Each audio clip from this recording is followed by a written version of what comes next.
Hi, everybody. I'm Michelle from Consolidated Planning Group. Thank you so much for being here with us today. I see we've got some people who are visiting with us for the first time. This is the first webinar that they've been to, so welcome to you. Welcome to everybody who has been to several of our webinars in the past. We love giving away this free, helpful, educational information to be able to help the special needs community. Before I get started with today's presentation, I do want to go over the rules of the road a little bit. Um, as you just heard, we are recording today's webinar.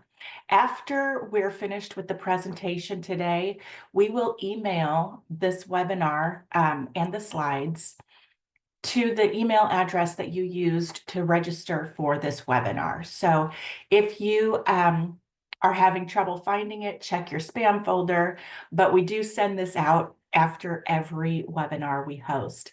We usually take about an hour to get through this. Now, because we're in webinar mode, I cannot see you or hear you. So please, any questions or comments that you have, put them in the chat box. I want to get to as many of your questions today as I possibly can. If I miss your question or if I don't get to it, or if you don't really feel like asking a question in front of a big group, you are more than welcome to schedule a free consultation with us. And we're going to talk about that more at the end of this webinar today. So again, my name is Michelle Morris. I work with Consolidated Planning Group. We are a small, independent, but holistic financial planning firm. And, we work with special needs families every single day.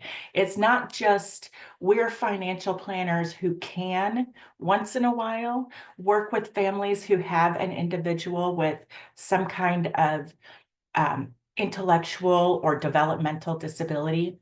It's not just something we do once in a while. It's more like 90% of our clients have children with some sort of difference. So we've been doing this for about 30 years. We've been in the insurance and financial services. We do investments and securities. We are members of the Special Needs Planning Academy. We are also nationally certified Social Security advisors. And I haven't gotten it all put into the slides yet, but I am a chartered special needs consultant through the American College of Financial Services. So truly, we live this and breathe this. The reason that we are here to help you is because the owner of our company has two special needs children. And so when Allison was going through all of this with her own kids and she saw how difficult it was, she thought, this is crazy. I am a financial advisor. I have been in this space for years, and I don't even know what I need to do for my own kids. So we're going to take our company and we're going to focus it with a laser focus on helping families who are going through the same thing, because there is so much noise out there and so much extra information. Some of it you can ignore, some of it is incorrect, and we're going to try to educate you and advocate for you and make it so that you don't have quite as much of a difficult journey as Allison had. So families come to us to help them with things like protection plans for their families. What happens if maybe the main breadwinner of your household becomes disabled or passes away early? What would your family do? We can help you plan for the worst, even though we try to stay optimistic and positive and cheer for the best to happen. We need a plan in place that is going to protect you in case something doesn't go right. We help with lifetime care planning for your loved one. If they are unable to live completely independently, if they might be unable to have a job that's going to provide them with enough income and benefits to provide for themselves for the rest of their lives, that is going to have to come from someplace, and that place is typically the parents. So how can we prepare for a lifetime of care for your loved ones. We help with transition planning. There's a lot that needs to be done when your child turns 18 and they become a legal adult in the eyes of the law. There's some stuff that happens there that changes benefits, and maybe you want to think about guardianship or powers of attorney. There's that transition when they graduate from high school. You don't want them to graduate straight to the couch. So there are options that we talk about often with the families that we work: educational, vocational, and residential options. And then there's that transition period when you are no longer able or willing to take care of the child in your home, and you're ready for them to go out into the world and live in their own residence or in a residential community or maybe a group home, whatever that may be. And it could be because it's the end of your life. It could be because your loved one wants to get out there and experience things and make friends and be part of their own community. Whatever that situation is, we can help with that transition as well. Of course, we do a lot of ABLE accounts and benefits planning. We talk to families about SSI and Medicaid, SSDI and Medicare, how to make sure all of those benefits are set up correctly. Today, we're going to spend a lot of time talking about the Texas waiver programs. So those are all things that we help families with. There are over 263,000 financial advisors in the United States, according to the Bureau of Labor Statistics. But out of that 263,000 financial advisors, fewer than 200 of them focus on helping families like we do. Fewer than 200 in the entire United States. That's less than 0.1% of all the financial advisors in the US who are focusing on special needs planning like we do. So you are definitely in the right spot when you're here with Consolidated Planning Group. And I want you to know, it's important, so important that you have experts on your side. Because if you work with a financial advisor or an attorney who does not specialize in these topics, you can create more headaches and more cost because you have to go back and fix things that might be done. So you're in the right place, and it's great that you're here. You're definitely taking a positive step for your family. So real quick, I want to invite Gabrielle Collins to talk a little bit about the North Texas Performing Arts Star Catchers. Hello, everyone. I'm so happy to be here. Again, my name is Gabrielle Collins, and I am the Managing Director of Accessible Theater with North Texas Performing Arts. So I oversee both our North Texas Performing Arts Star Catchers, which is our theater troupe specifically designed for individuals with disabilities, as well as our deaf theater, which is pretty self-explanatory in the name. But within Star Catchers, we are really focusing on the fact that theater is a lifelong therapeutic opportunity and activity that we can participate in that is enriching for all of our lives. Theater in and of itself is inherently therapeutic, and we really believe that working with our families is an opportunity that just transcends a lot of different therapies and combines all of them into art. So we really have a mission to illuminate the abilities through the performing arts and to promote access and inclusivity within the performing arts. We do approximately 12 different musical theater productions each year, as well as offering classes, camps, and workshops throughout the year. Our QR code is on that slide. And again, we are a lifelong activity. So like what Michelle was mentioning with transition services and looking at what comes next, we are there for all of the next. We want to be there from the moment that your child, student, family, friend, whoever wants to join theater, we are there. And then we are there for the rest of their lives as long as they will want to be with us. So feel free to reach out. I'm going to drop my email in the chat down below. So if anyone has any questions at all about how to get involved, you can reach out directly to me. We would love to find you a home within our Star Catchers program. NTPA does have 5 different locations across the Metroplex. So we are in Plano, Frisco, Fairview, Dallas, and Southlake. So we can find a place for you in any of our theaters. Thank you so much for having us. That is so interesting. I love this so much, Gabrielle. I would love to hear some of the productions that you've done, some of the musicals. Yes, absolutely. So we have a different level of productions based on content level as well as show length, so production length. So we do kids levels, junior levels, and adapted shows where we specifically take a show and adapt it for our students. But currently showing this weekend is Finding Nemo Jr. And then in the past, we have done Matilda, The Prince's New Pet.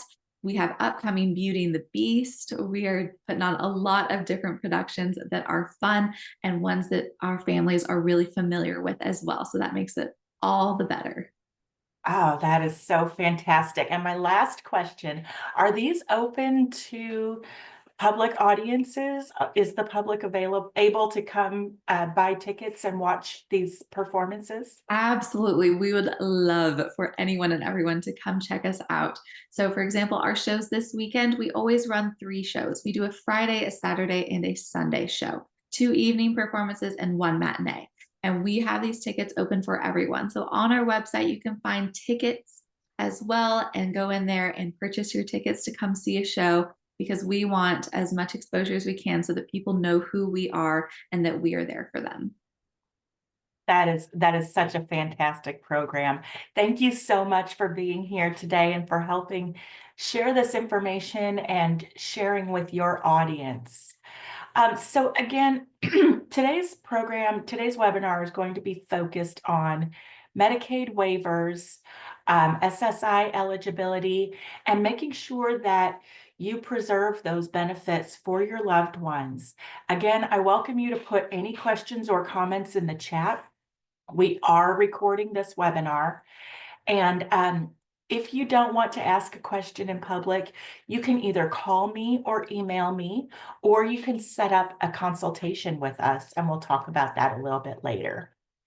So first of all, getting into the waiver programs here in Texas. Now, Consolidated Planning Group is based in Houston. We are just outside of Houston in the Sugar Land area. And we serve families all across Texas. And as the families that we have served here in Texas have started to move out across the country, we have been growing our services to be able to keep those clients of ours by registering ourselves in various states. So we're slowly growing to cover the entire United States.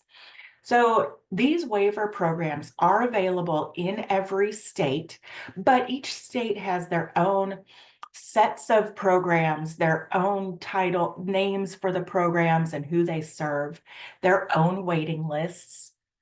Here in Texas, unfortunately, some of the waiting lists can be extremely long.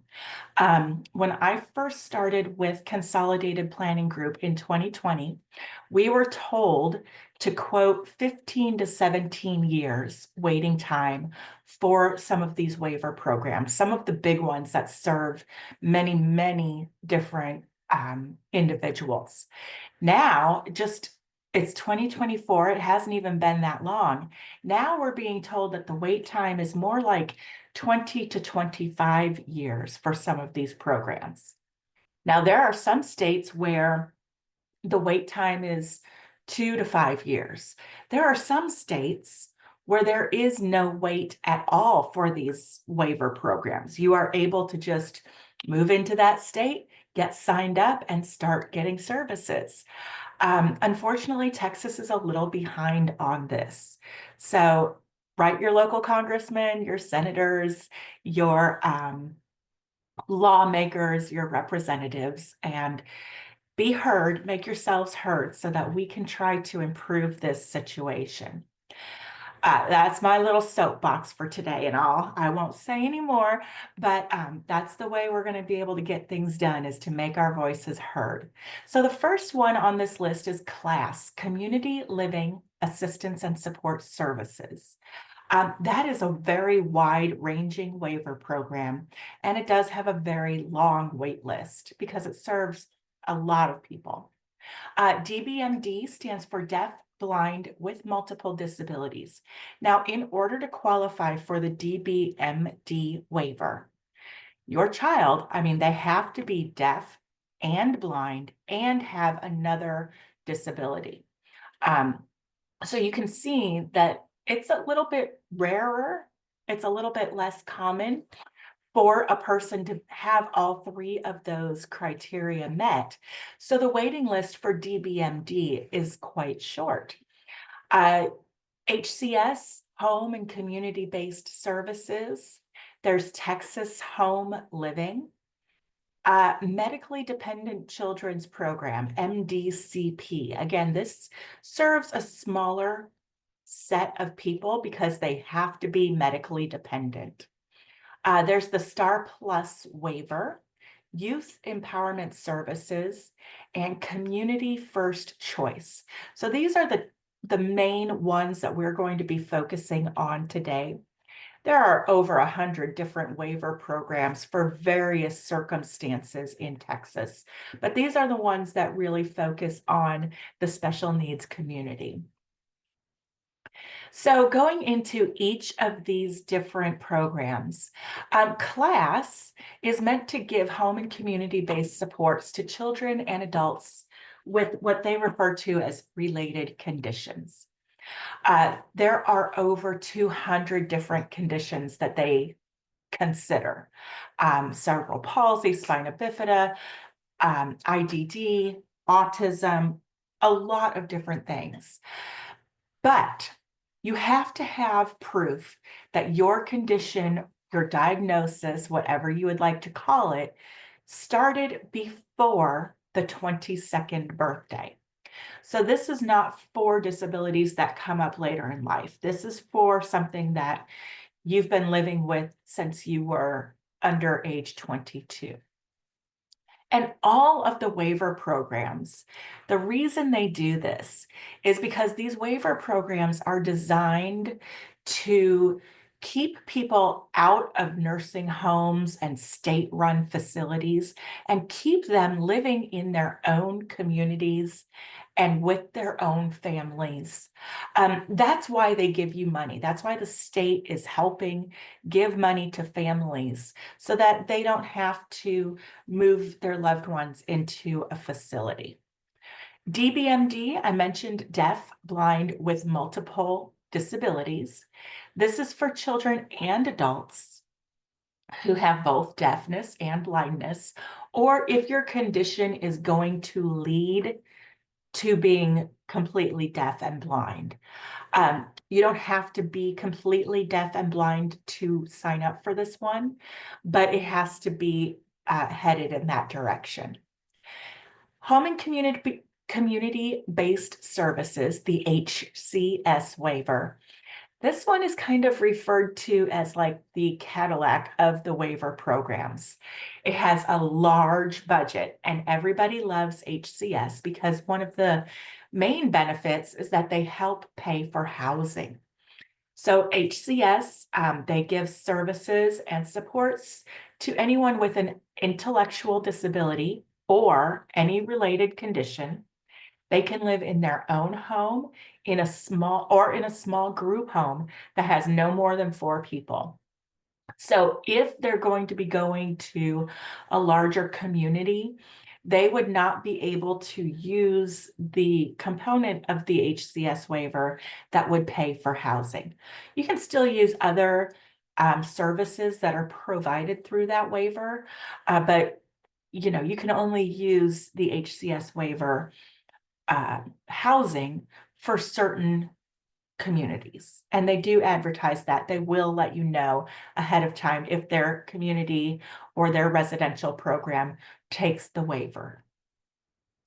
All right, MDCP, that is for medically dependent children who are 20 years old and younger. You have to be under 21 to get the MDC program, and you have to be medically fragile. Now, when the child turns 21, if they're on MDCP, they can switch over to Star Plus. That's the first one on this page. Star Plus home and community-based services is for age 21 and over. It's not a very long waiting list. And it keeps you out of a nursing home facility, and services are provided through a managed care organization. So the parent has a role in, or the individual has a role in helping to hire their own help, and it gets paid for through this program.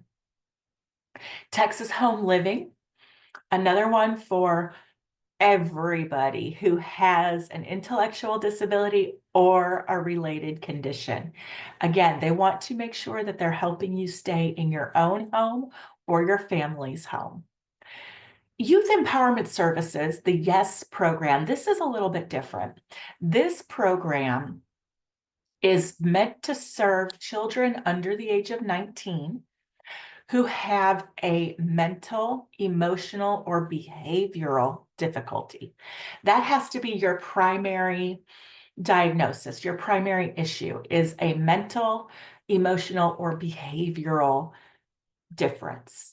Now, if they have a secondary diagnosis, that is fine, but that's what this program is meant for. And in many counties, there's not a wait for YES services at all. And then there's community first choice. This allows the states to help provide attendance services and supports to Medicaid recipients. You get help with activities of daily living and health-related tasks. They can provide hands-on assistance, supervision, and cueing. And again, they're meant to help an individual learn how to care for themselves. The services are, again, offered through a managed care organization. And the list isn't very long for this one because this is an entitlement program. It's a little bit different, but Community First Choice is the name of that one. So why do you need to sign up for the waiver program?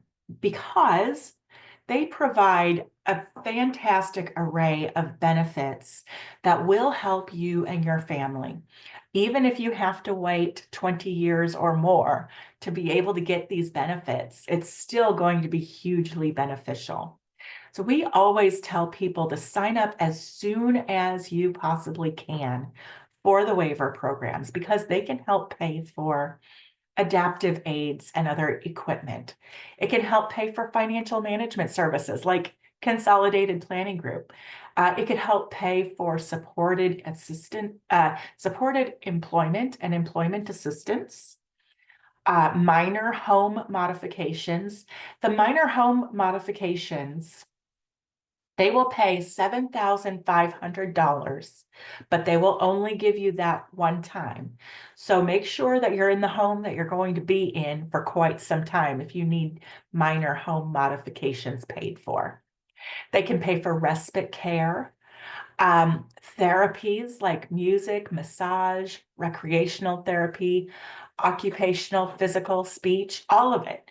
Any kind of therapies that you can think of, the waiver programs can help pay for it. Your prescriptions, they'll provide $2,000 a year for dental coverage, and they can provide nursing hours as well. Now, there's a note there, all but MDCP will pay for these things. And that's because if your child is on MDCP, they're probably going to be on Children's Medicaid.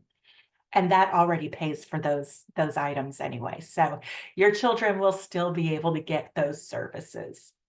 Now, some of the waivers can even provide transportation to and from doctor's visits or work or school or wherever your child needs to go. They can help pay for residential services.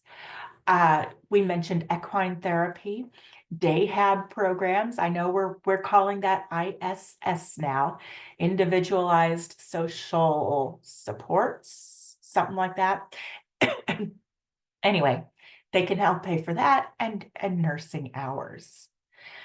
All right, I don't see any questions yet in the chat box, so I'm going to keep on going until I get some. Pardon me. Okay. So in general, most of those waiver programs are for all ages, except where I stated that they have different rules. Like MDCP, remember, is under 21. Star Plus is over 21. And Yes is 19, under age 19. All of the waivers do have a financial requirement that the person receiving the waiver is within 300% of SSI, except for Texas Home Living. They don't have that requirement. They look at the individual's own income, not the parents. So as long as your child is within 300% of whatever the full SSI amount is for that year, then you will be eligible for these programs. So in 2024, the full SSI amount is $943. So you take that times 3, and the limit for income was $2,829. For 2025, the amount of SSI is going to go up a little bit to $967. So if you're currently receiving $943 a month from SSI, starting in January, you should get a slight bump in that payment up to $967. Again, it does not look at the parent's income. It only looks at the individual's income. You must meet the functional eligibility criteria. So if you're going to apply for MDCP, like I said, you have to be medically dependent. If you're going to apply for DBMD, you have to be deaf and blind. Those rules still apply, but they do not they don't determine your eligibility until your name comes up to the top of the wait list. So you can put your name on that waiting list, or your child's name, put your child's name on that waiting list. And then in 10 or 15 or 20 or 25 years, when the name comes up on the list, they're going to get in touch with you and start the process of making sure that your child qualifies and then give you the waiver. There are 2 ways to get these waivers. The first is to get yourself on the interest list, the waiting list. It's first come, first serve, and it is a statewide list. So there are thousands and thousands and thousands of people on these waiting lists. And again, that wait, like I said, 20 to 25 years is what we're being told. There is another way to get these waivers that you don't have to wait for so long. And that would be if you need a crisis diversion waiver. If your family is in crisis, you can call and ask to be given a crisis diversion slot. Now, we're going to talk about this a little bit more, but the reason they do that is to prevent you from having to put your loved one into an institution. So that it prevents people from going into institutions. The other way is if your individual is already, going into or already in some kind of institution or nursing home, they are supposed to be watching that admission process, and they're supposed to be screening people who are already in nursing homes to see if receiving a waiver would help them be able to live out in their own community or in their own home. Because again, that's what these waivers are meant to do, is to keep people out of facilities and in their own homes.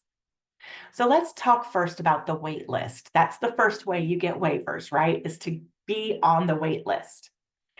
So for MDCP, class, and DBMD, if those waivers apply to you, and I'm just going to say, everybody on this call, if you're listening, class will apply to you. If you have an individual with any kind of intellectual or developmental disability, you should probably get yourself or get your loved one on the class waiting list. So everybody here should call this phone number, 877-438-5658. Now, the next portion, the HCS, Texas Home Living and Community First Choice. Again, everybody on this call should have their loved one on that waiting list. And the way you get on those 3 waiting lists is to call your local intellectual and developmental disability authority. That's your LIDA. Some people say LIDA. I don't know. I used to teach English, but that's not a real word, so I don't know how to pronounce it. LIDA. That's like in Fort Bend, if you live in Fort Bend, that would be Texana. If you live in Harris County, that would be the Harris Center. There's MHMR, ACOG, Tri-State, Bluebonnet. Every county has a LIDA that serves them. Some LIDAs serve 2 or 3 or 10 counties, but you can look at this website, or you can just Google LIDA lookup, and it'll ask you to put in your county, and it will tell you who your local authority is. So you want to make sure that you are in contact with your local authority and on their waiting list. And they do provide a lot of other good services, so you should be in contact with them anyway. And then finally, for Star Plus, their phone number, remember that's for age 21 and up. Their phone number is 877-782-6440. So this is how you get on the waiting list for these programs. There is another way to get on the waiting list and to check where you are on that list. Finally, they have come out with a website where you can go online and you can check out the programs available, which lists you're on, and even where you are on that list. And that website, I'm going to put it in the chat box. Yes, this is being recorded and we will email you these slides. yourtexasbenefits.com. I'm putting that in the chat box. That's the website that you can go to look and see where you are on the waiting list. Now, first of all, you're going to go there and you're either going to log into your account or create a new account, whichever one. Pick one of those, create your account. You're going to set this up in your child's name, your individual with the disability. This is going to follow them. So if they move to a different county, the new county has a new LIDA possibly, and you need to let them know that you're in their service area now. So your loved one, sign them up for this program. After you have logged in, you're going to click this red circle is kind of in the wrong spot, but see where it says manage? You're going to click the manage tab. And then from there, you're going to go to interest list manager. Interest list manager. Once you click on interest list manager, this is what you're going to see. You're going to see the person's name and their ID number. You want to click view details, and this is what you'll see. It tells you what interest lists you're on, and there's a button there where you can join interest lists. You see that it says, oh, you're number 82,672 out of 85,486 on this list. So hopefully your numbers will look a little bit better than that, but you can find out where you are on the wait list and get a feel for which lists you're on. Now, if you go to this website and you don't see the waiting lists that you thought that you were on, you can join more, or you can go back and call the numbers or call your LIDA and check that out. Now, I see a question in the chat box. Does each person have to have a different login, or can you have more than one person on the same account? Kimberly, I don't know the answer to that. If somebody out there listening is already on these lists and you've been to the website, can you please let us know if you have multiple children with disabilities? Do you have one account with each child listed, or do you have to have different accounts for each child? I don't know that. Kimberly, I think you'll be able to find out when you go in and check on the lists and check um, where your children are on the listing and, register for that website. I don't think anybody else knows either on this call because so far nobody's filling us in. So remember I said that there are two paths to getting these waivers. The first one is the waiting list. Get on all of those waiting lists. The other one is for promoting independence. That is through crisis diversion and through pre-admission screening and residence reviews at nursing facilities.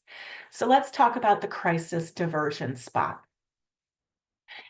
If your family is in a crisis situation, you can call your local authority, and basically what they're going to do is push you to the top of the list and get you services much, much sooner. What do they think is a crisis? Well, we're talking about things like maybe one of the parents has become disabled or passed away, and now you have to take care of your spouse and your child. Or, your spouse has become disabled, they can't work anymore. All of a sudden, you're in a financial crisis. Those count. Maybe your parents, your parents are growing older and eventually they're going to need some help. So maybe your parents move in with you and now you're taking care of your parents and your child, and you're in that sandwich spot and you have to take care of all of these people. That could help you. Maybe your child starts to, mentally deteriorate, or their behavior becomes really bad, and now they're a threat to themselves or others, or they're threatening to run away. Any situation where you feel completely overwhelmed and you feel like you just cannot take it anymore, you can call and ask your LIDA for help with the crisis diversion spot. You do have to make sure that you stay involved in the process. You are not going to want to sugarcoat things and be really strong. This is where you want to explain exactly the tough situation that you're in. Allow yourself to be vulnerable, and allow them to help you. Okay, because again, they want to keep people out of nursing home facilities. And these are situations that are so bad that you would consider just saying, you know what? I just need to move my child into a nursing home or a state facility because I can't do this. That's a crisis diversion spot.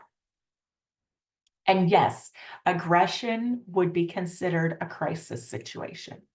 Thank you, Lucy. Lucy says in the chat box that you can have one account and add multiple interest lists per child. Okay, but Lucy, I think the question is, can you have one account with two or more children listed with their different things? So, okay, the PASRR part of promoting independence, that stands for pre-admission screening and resident review. And that is when you are putting your loved one into a facility, or if they're already there, they're supposed to be doing this screening process as they're entering, or a review process if they're already there, to see if they can provide services outside of the facility in the community or in the loved one's home so that they can move back out into the community and be helped that way. Okay, so those are the two ways that you might be able to get waiver services without waiting for 20 years. All right. Now, when we're talking about special needs planning and what it is exactly that consolidated planning group does. You want to get started as soon as possible when you're looking at planning for the future for your loved one, right? Um, it's really important that you work with experts in the area. A special needs planner and a special needs attorney are going to be extremely beneficial for you in making sure that everything is set up correctly and taken care of properly, and that you're planning for the future for those ongoing care costs and things like that. The first thing that you need to do is gather up all of your planning documents, anything you already have in place. So that might be your retirement accounts, savings accounts, legal documents that you have in place, all of that kind of stuff. It's like with your GPS, we want to help tell you how to get to where you want to be. So we have to know where you're starting from. You might want to also start putting together a letter of intent. This is where you would document everything that anybody needs to know in order to take care of your family. You know more about taking care of your loved one than anyone else on the planet. So if there comes a circumstance where you're no longer around and somebody else has to step into your role as the caregiver for your family, you need to put this stuff down in writing the best you can so that somebody can come in, find this document. So it should not be locked behind passwords on your computer. Someone needs to be able to find this document and use it as a guideline in how to take care of your loved ones. I always say, start with the facts, who they are, where they were born, what the diagnoses are, what supports you have in place, what medications, what doctors, where things are kept in terms of legal and financial documents, and then flow into the more fun stuff. Like my son is Jacob, so I like to use that name as an example. So please don't, I'm not talking about your son, Jacob. I'm talking about my son, Jacob. So maybe your letter of intent will say something like, Jacob knows how to dress himself. However, he needs help picking out outfits because he doesn't understand the weather, uh, and the need to dress for the weather. Or maybe you would say something like, Jacob, if he's having a terrible day, his favorite food is spaghetti, and then he wants a bowl of ice cream. And if you really need something that's going to pull him out of a funk, that's his ideal meal is spaghetti, dinner, followed by ice cream for dessert, and that will cheer him right up. Or maybe I want to tell you that, Jacob really, really hates being in crowded, noisy spaces. So you should avoid those. If you don't avoid them, and he is in a very crowded, loud environment, here are some things that you can do to help ease that tension. Those are the kinds of things that need to go into your letter of intent. You can even talk about family traditions and values and spiritual or religious beliefs.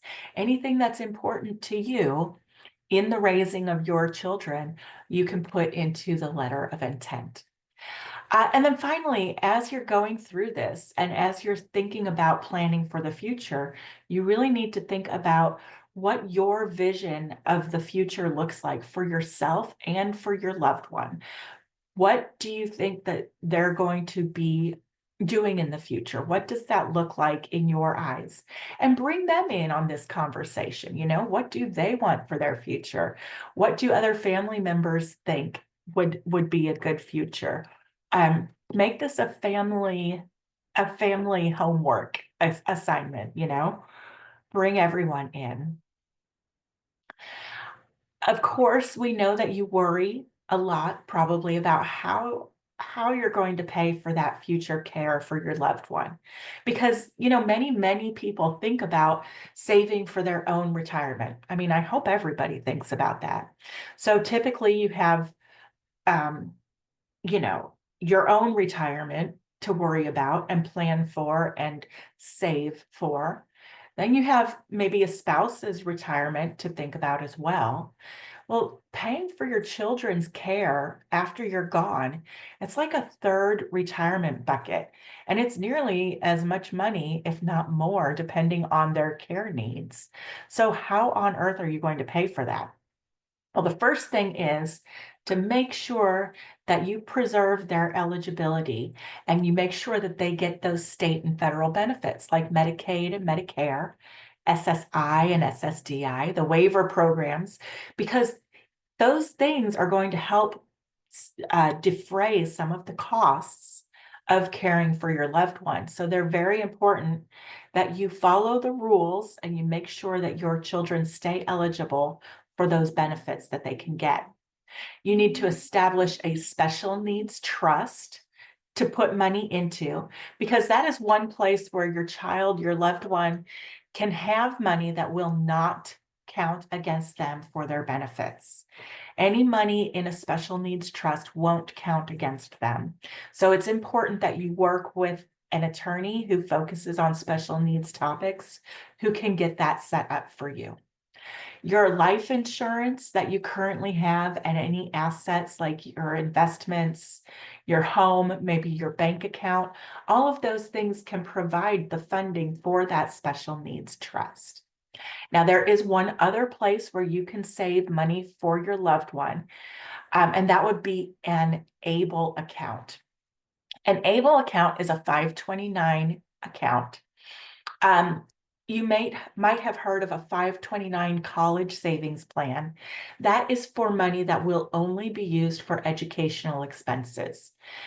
But if there's a chance that your child might not take the path of going to college, you can have a 529A as long as they're disabled before age 26 and you have proof that their disability started before age 26, they can have an ABLE account. And that in the ABLE account, you can set aside money that they can use to pay for anything that will help them achieve a better living experience. That's why they call it ABLE, achieving a better life experience. You can put in $18,000 for 2024. And then they can put in additional money up to $14,580 if they're working. Now, I do not have the confirmed 2025 numbers yet, but I believe it's going to be $19,000. It's usually whatever the annual gift tax exclusion is. You know, when you're filing your taxes, you may see something about that. But again, we will have those numbers to update you as soon as we get them. So I know, how do I fund this? And who is going to take care of my loved one, my child, my loved one? Those are the top two biggest questions that really keep people awake at night and really worry you. We get that. The way to make sure that you can sleep better at night is to start planning right now. Does not matter how old your child is. We can't go back in time and go fix things in the past. So it's important that you just get started now. Think about what is going to happen after high school. Is there a vocational path that your child can take? Is there training and job assistance that they can use that will help them be able to get a job and make a little bit of money? Maybe there are educational opportunities. A lot of colleges all across the United States have programs that are specifically meant for children who might not be on the traditional path. Maybe they're going to live at home instead of on campus. Maybe they're going to dip their toes in the college water by taking only one or two courses instead of a full load.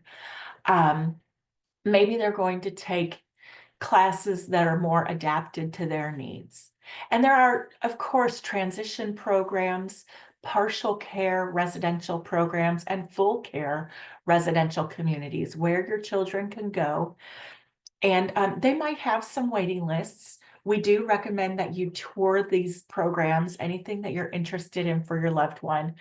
and just see what it's like, see how the people there are enjoying themselves, and get on those waiting lists if you like that opportunity for your loved one. Just make very careful considerations before you assume that a sibling is going to be able to step in and provide that care for your loved one. It would be ideal. It would be a lot less expensive if older sister Sarah was able to just take care of younger brother Jacob. But we have had a lot of meetings with people, especially lately. We've had a rush of people who are adults taking care of their adult sibling, and they're not very happy that mom and dad didn't do more planning. Don't just assume that your um, adult child without the disability, the neurotypical adult child, is going to be in a place where they can take care of your loved one. They're going to have their own jobs, their own lives, their own families, possibly their own children with needs. And they might feel a little bit of a sense of resentment towards you because they're obligated now. They feel like they have to take care of their sibling.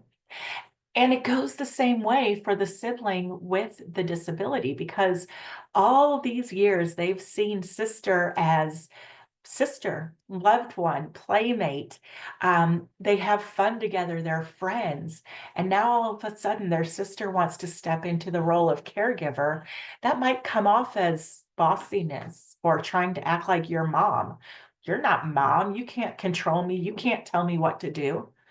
And it could create some resentment there as well. So, on both sides of that coin, be really, really sure that this is the right thing for your family.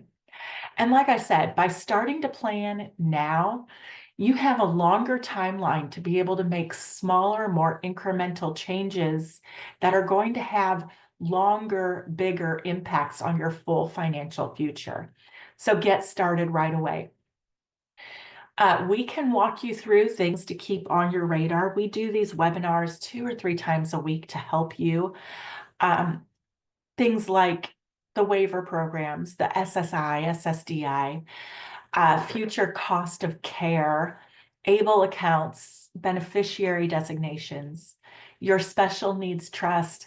And remember, if child support is a thing in your life, and you're going to be getting child support for your individual beyond their age 18, that child support that comes after they turn 18 needs to go into a first party special needs trust, or else it will be counted as income and your child will lose out on benefits. Tour those residential living communities. You can look on our YouTube channel for some of the webinars we've done in the past. Sometimes we do kind of a panel webinar where we invite representatives from different communities or different summer camps or different schools to come talk to you and, tell you about their programs. So you can check out some of those. Think about guardianship. When your child turns 18 and they become an adult, you need to have certain paperwork in place to be able to talk to their doctors and get their school records and help them through life and make sure that they can't be held liable for signing a contract that they don't understand. So it's very important that you get those legal documents in place. And then again, post-high school options. This is our entire firm at Consolidated Planning Group. Again, we are located in Sugar Land, which is just outside of Houston. We work all across the United States. Allison and Jeff are the owners of the company, and then myself and my husband, Andy, are the other 2 financial advisors. And we've got a great staff that helps keep track of everything on the background. The last thing I want to show you, it's not the last thing, I'm sorry. This link, when you receive these slides, you can click this link to take you to our upcoming webinars. And if you register early, you're going to be getting reminders about the webinar that you registered for. And then if you are not able to attend in person during the live session, of course, you can always watch them on our YouTube channel. And you're going to get an email with a link to the recording plus the slides if you register for the webinar. This is the last slide I have to show you. So if you have any further questions, now would be the perfect time to get any remaining questions into the chat box. So we do offer a completely free, completely confidential consultation for anybody who wants one. You can use the QR code to get yourself straight to our calendar. Or you can call or email me, or you can call or email the office to be able to get your consultation. These take place over Zoom. They're completely confidential. It takes about 30 to 45 minutes to go through everything. The first order of business is that we're going to answer any questions you have left over. Maybe you've seen some webinars and you need some clarification. Maybe you are having a specific difficulty with one of the various programs. Maybe you have questions about whatever. You get to pick our brain and have access to asking us whatever questions you have. Once your questions are answered and we learn a little bit about you and your family, we're going to talk to you about Consolidated Planning Group. We're going to talk to you about exactly how we can serve your family, what fees we charge, and how the process works so that you and Consolidated Planning Group can both see if we're going to be a good fit to work together. And then from there, you can make a decision about whether or not you want to work with us going forward. Again, we don't bite, but we will be calling you to reach out and see if you would like to schedule your consultation. We are actively taking appointments for January right now. December is pretty much booked up, and with the holidays, we have fewer appointments available. So we're looking at January at this point. This slide also has the links for our YouTube channel, our Instagram page, our podcast, and our Facebook page so that you can follow us and get more details and keep updated on everything that we're doing. So again, feel free to reach out to me. I've put my cell phone number and my email address in the chat box, or you can contact the office if you prefer to go that way, or you can use the QR code, but I would love to be able to help you. That is truly what we're here for. And if you have any questions, just feel free to reach out. So thank you all for being here with me for the past hour. I really appreciate you. Gabrielle, thank you for sharing us with your audience and for allowing us to share your information. And I look forward to hearing from you. Thank you, Yvonne. And thank you, everybody. Bye-bye. Thank you, Michelle. Thank you. And thank you for all the kind words in the chat box. I see those. Thanks for the info notes coming through. I really appreciate that. Have a great day, everybody.